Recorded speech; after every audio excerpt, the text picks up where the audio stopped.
Welcome back, guys. Lightspeed Fiero's YouTube channel. This has been getting at me. I've been mid-process on this 3800 swap for on and off for a year with this client. We'll work on it a day or two every month or two based on when he has the funds available to kind of do stuff and when the parts actually get here. And it's just kind of been on the back burner, but it's an interesting swap because it's using the F23 from a newer Cavalier, which is a much stronger 5-speed transmission than came in any of the Fieros, but it is especially better than the 4-speed that originally came in this car to kind of handle that power.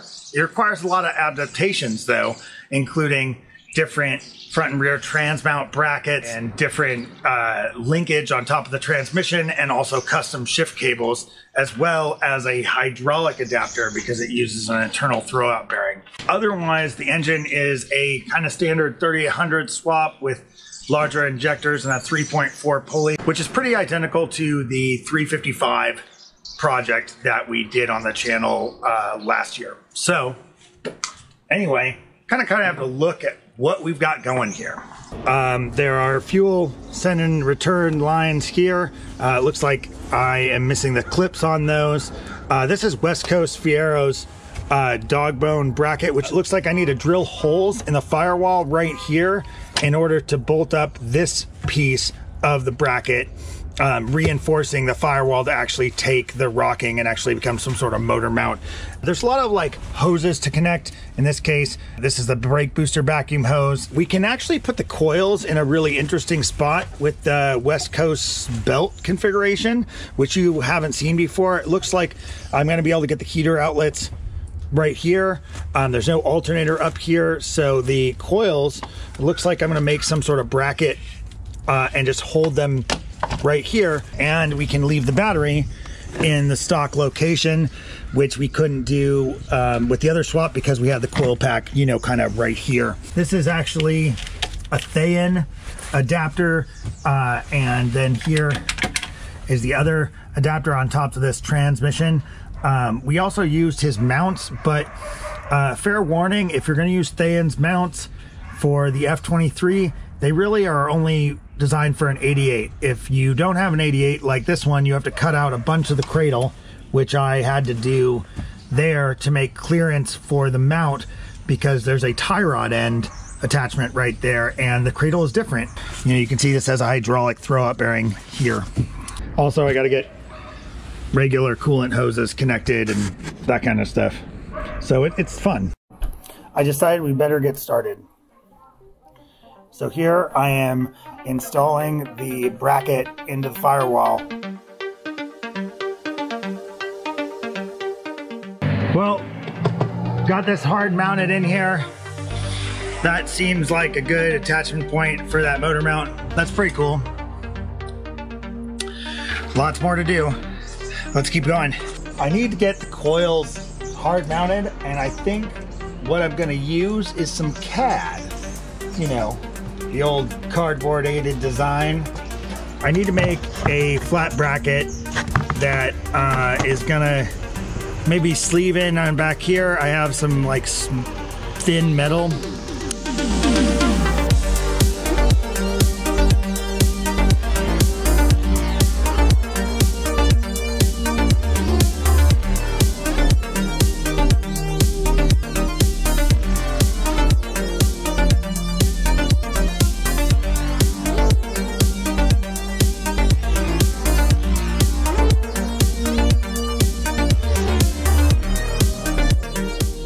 I'm reasonably proud of this bracket. This isn't a, we're going show quality, super pro kind of thing. We're looking for functional. So, you saw me use the cardboard cutout, made the cardboard cutout, transferred that with a Sharpie onto the sheet metal. Then I cut it out with the tin snips, then drilled it. And, now with some spacers, I have something that, it's generally flat. It's all in the area. I need a couple things And so I think I'm gonna run to the auto parts store and pick up some of the stuff on the list. Got some vacuum key stuff and some other things. So let me see if I can grab some stuff. I'm gonna get loaded up the car. I just put my stuff right there, and then we're gonna run to the parts store and we'll be right back. All right, we made it to the auto parts store and we're gonna go get a couple things on the list. All right, got more stuff and we're gonna head home.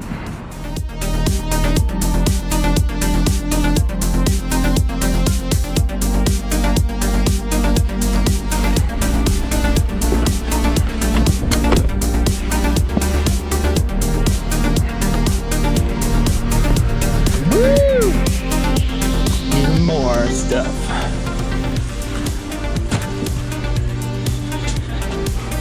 Get it.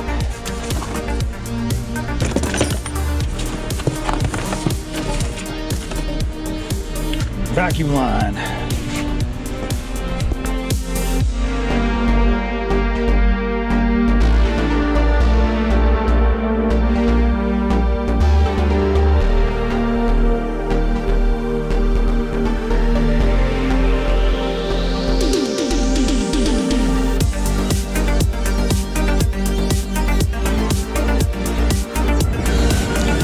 Next step is we gotta put the supercharger belt on. So let's take it and put it down in there. And actually that didn't work.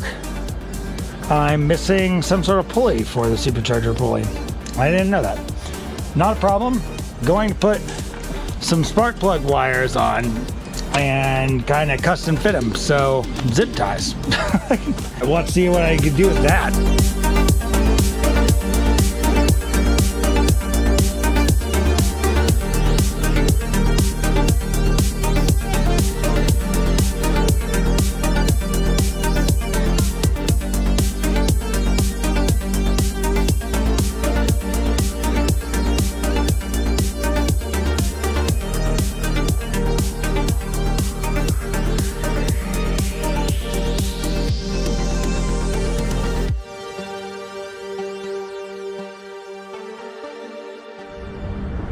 Ooh, spark plug wires. Went under the supercharger here. Down there. Ooh. Getting closer to starting this thing. Boop doop doo.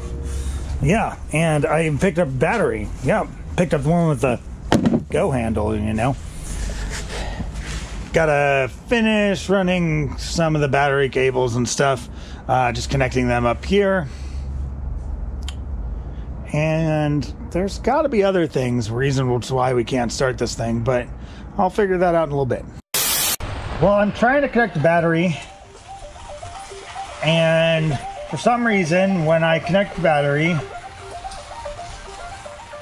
the harness starts to smoke. So before I can do any damage, I disconnect it. I have no idea why that's happening, but I'm gonna try to figure it out here.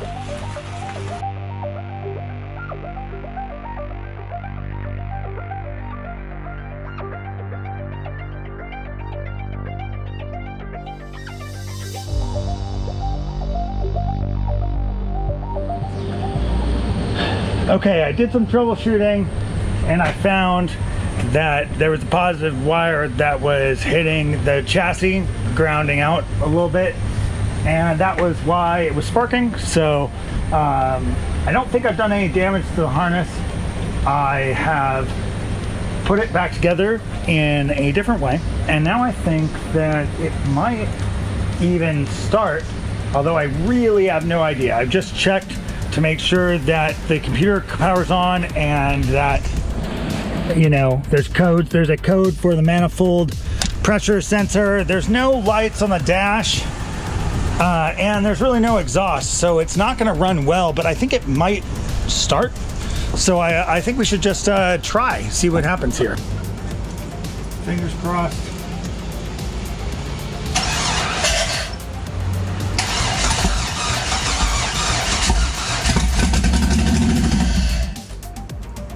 Oh shit.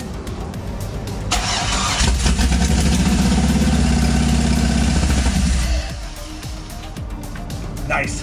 Well, that tells us a lot. It tells us the computer's working, tells us we've got fuel, tells us we've got spark. Yeah, that is pretty good. I think that, you know, we've got a lot of stuff left to connect here, but once you have everything in its right place, it doesn't know it's not in a Buick, right? We still need to connect the clutch hydraulics, and I still have to run some of the hoses, but overall, this is really a great start. I don't think this engine's gonna need to come out. You know, this is actually gonna be a great new power plant for this 85 GT. Welcome back. It's been a little while. I had to get an oil pressure sender for this. If you've watched some of the previous videos, you know that you really want to start up these 3800s with an oil pressure sensor just to make sure that it has oil pressure when it first starts up, because that bypass valve can be missing and then the engine will generate no oil pressure. It's going to be so loud that you're not going to know that it's not generating oil pressure. So once you plug it in, it should work on the gauge cluster and everything.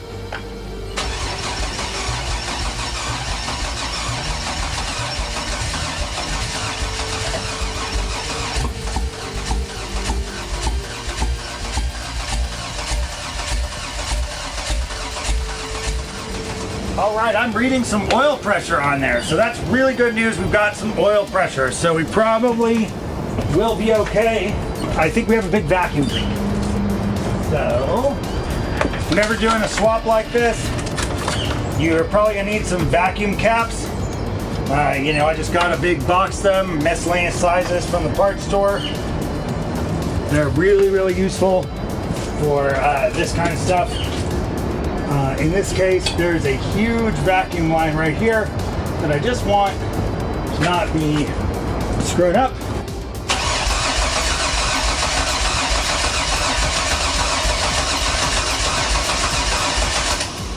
We were almost starting. I'm not sure what has changed, but nothing really should. Well, we're not starting yet, but we're gonna figure it out. And you know, it doesn't seem like it's firing quite right, and we don't have a map sensor, so maybe that's part of the problem, but we'll figure that out.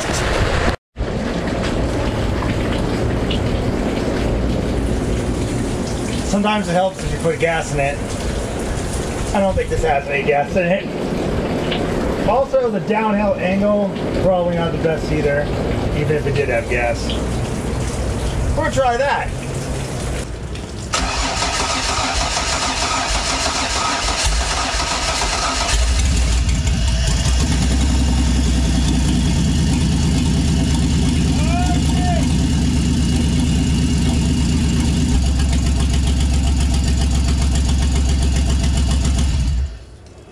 So, one of the things we have to do before we can idle this up to temperature is get the cooling system connected. So, right now I've connected this hose together with the junction over there, and it's going to the modified West Coast Fiero thermostat housing here, and this will be the heater output. Over here on the other side, we are gonna have a suction hose.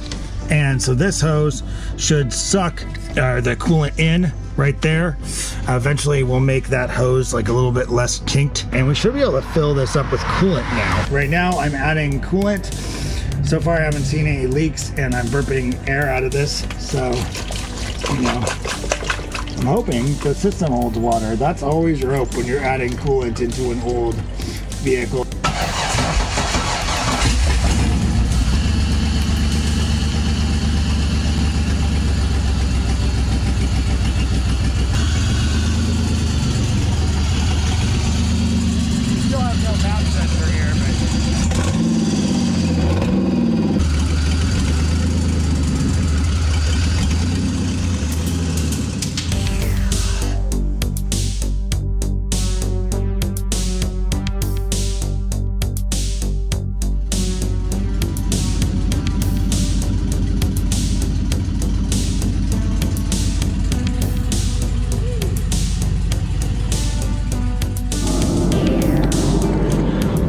Alright, now that I got it running, I'm trying to connect the clutch. So this F23 has a little plastic bleeder assembly. I had to grab that from the junkyard. And then this is Roger Thayen's adapter to the Fiero clutch line. This is Rodney Dickman's clutch line repair kit down here. And you'd think I'd be done, but then I went in and tried to work on the clutch master cylinder, and I don't have video of that, but I ended up having to remove that thing because it was solidly rusted shut. And even though it had been replaced semi-recently, it was full of corrosion and it was solidly covered in rust and stuff here. So I ended up taking out the rod and this little C-clip. You can see all the rust and corrosion that was all in that shaft. Ended up using some brake parts cleaner and my arrows and blew that cylinder out. Now I'm cleaning all that up. I'm gonna reassemble that and hopefully save this master cylinder, which will save us like close to $100. I've gone in the shaft and I've cleaned out, and it looks pretty smooth in here. This is much cleaner than it was. Hopefully that's gonna be enough. We're gonna put these pieces together, I think.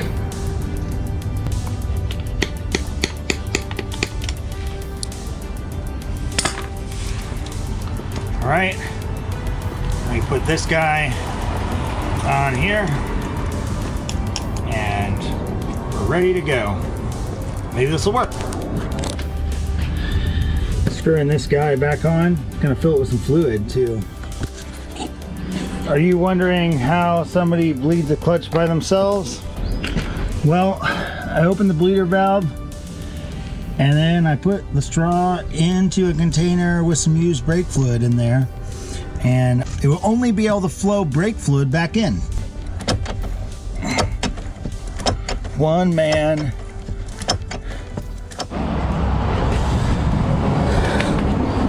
Oh, this is not good. Brake fluid is coming out from in the bell housing, which probably means that this throw-up bearing's bad. And even though it's new, it's been sitting for a couple years and it seems to be losing fluid and exploded.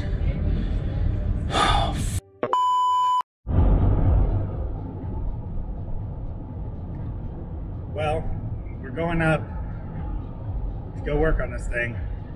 It seems like a pretty bad plan because it just suddenly started dumping snow and it hasn't snowed in months. So that's crazy.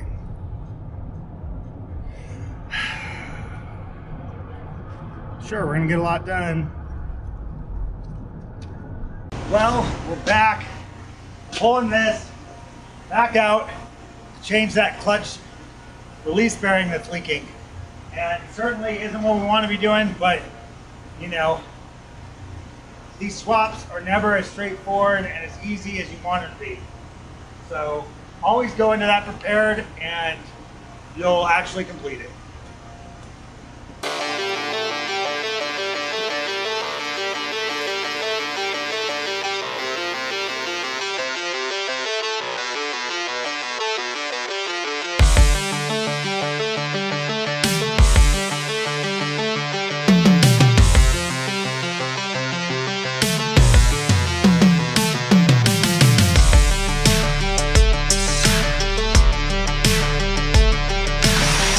Lance isn't going to spill a drop of coolant. That's his plan. Well, thanks to the wonderful engineering of General Motors, it's been designed very specifically to run the coolant directly down your sleeve. So it doesn't hit the floor, it just goes in your armpit. Dude, your armpit is a place for coolant. Coolant lubrication, you know? Ask any General Motors engineer. It's really warm out here. You put this on like maybe somebody wasn't going to have to take it right off. Well, you know, I didn't think someone was going to have to take it right off. Oh yeah. Oh yeah. Move it over to the left. Oh, you're doing it? You got it? Got it. I'm doing it. Don't tell me how to do it. Well, I don't want you to get wet. Too late.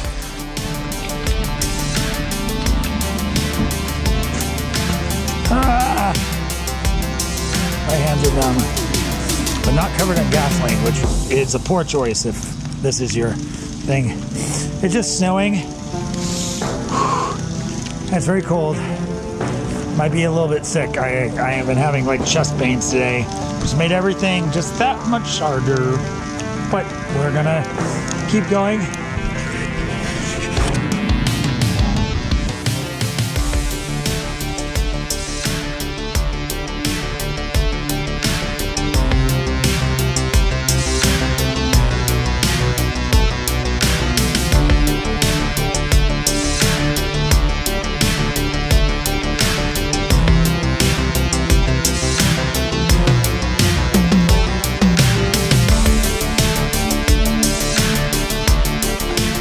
Well, we're getting it disconnected from the cradle. All right, so we're about to look at this and figure out what's going on with it. I mean, we know the throwout bearing's bad, but we're gonna take a close look once we get the transmission off. Let's do this. Okay.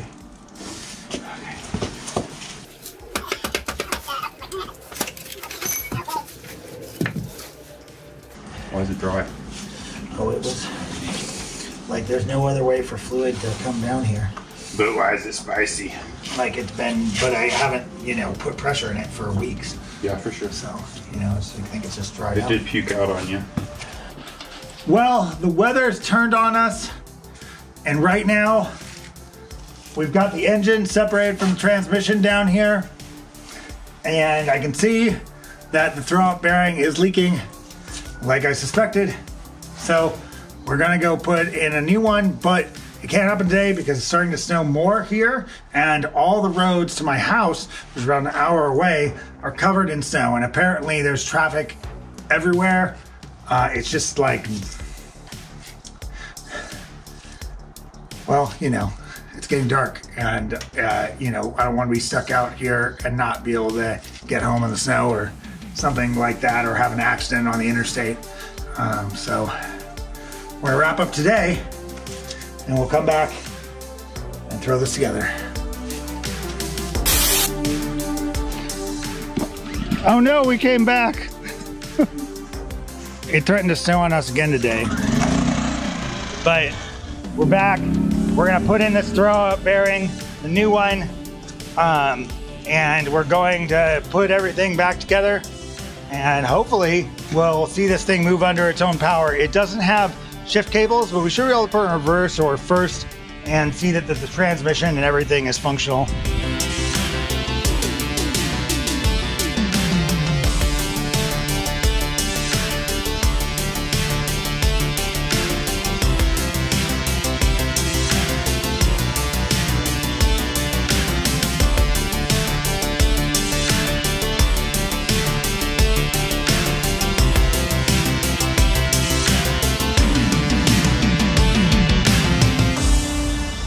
Okay, so anyone was wondering, F23 takes synthetic ATF Dextron 6. So we are pouring it in. The evidence suggested that we did not leave this transmission dry. I don't do this in the most conventional way. I take my forklift and I lift the cradle up into the Fiero on the lift. I found that that's been the best way to like stand up and connect things and not crouch over and fucking reach everything. You can always put on jack stands and lower the whole lift down, but the less that I have to bend over, the better. The cat doesn't like popcorn. No, the cat doesn't like popcorn. This is Sophie, cat. Camouflaged with the ground. Barely can see it.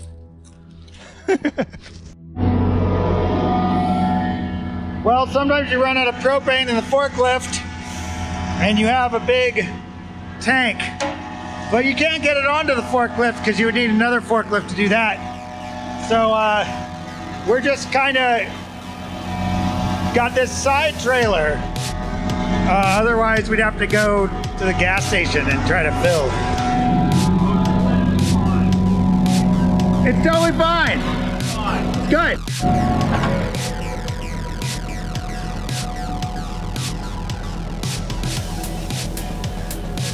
Cradle bolts, so fun.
Back together.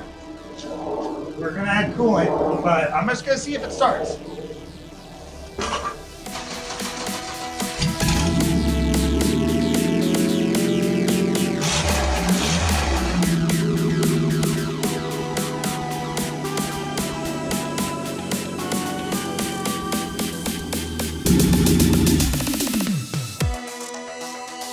What, did you have oil pressure? That was fairly uneventful. Yeah, no, I had oil pressure. I mean, I didn't look, but I mean, I had it.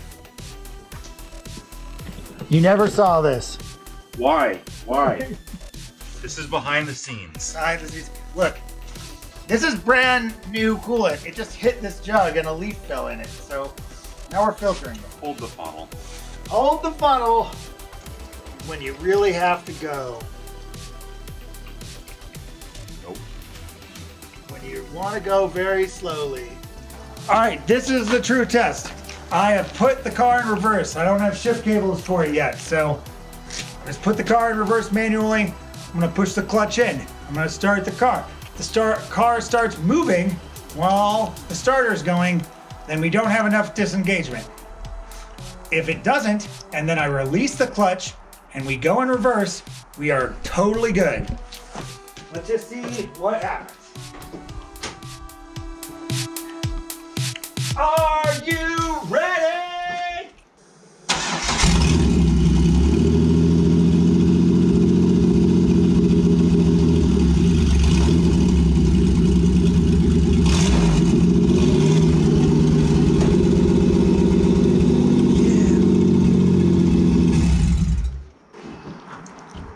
That worked.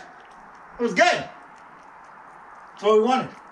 I mean, the slamming in the trunk, maybe no, but what's going to happen here is actually, this is the end of this episode. The engine runs. We're going to bleed the coolant system. You've seen that a bunch of times. That's not a big deal. We already know this coolant system seals. We'll bleed the coolant system, and we're going to give the car back to the customer after we get shift cables. But he's going to make the exhaust, and he's going to do the final stuff on this. So there's not very much left for us to do. We've put the engine in the car, and we have a F23 transmission that, you know, goes into gear, and the clutch that disengages. So we'll see you next time.